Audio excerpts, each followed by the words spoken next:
हनुमान जी अपनी शक्तियां क्यों भूल गए? बालक हनुमान अत्यंत शरारती थे।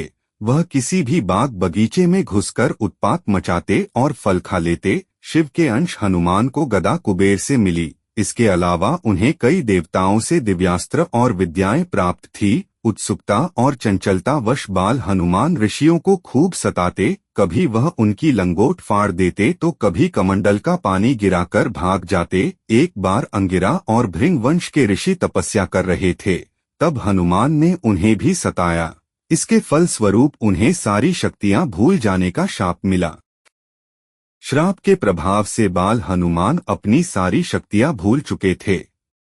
अब वे पहले की तरह चंचल और शक्तिशाली नहीं रहे, बल्कि शांत और साधारण वानर की तरह जीवन बिताने लगे। समय बीतता गया और फिर आया रामायण का वह महान काल, जब भगवान श्री राम अपनी पत्नी सीता की खोज में वन वन भटक रहे थे। उसी समय हनुमान जी की भेंट श्री राम और लक्ष्मण से हुई। हनुमान जी ने विनम्रता और भक्ति से उनकी सेवा की, लेकिन उन्हें अपनी अपार शक्तियों का कोई ज्ञान नहीं था। जब सीता माता की खोज का कार्य शुरू हुआ तो समुद्र के किनारे पहुंचकर सभी वानर सेना चिंतित हो गई। समुद्र को पार करना किसी के लिए भी संभव नहीं लग रहा था। तभी वहां उपस्थित जामवंत जी ने हनुमान जी को उनकी सच्ची शक्ति का स्मरण कराया।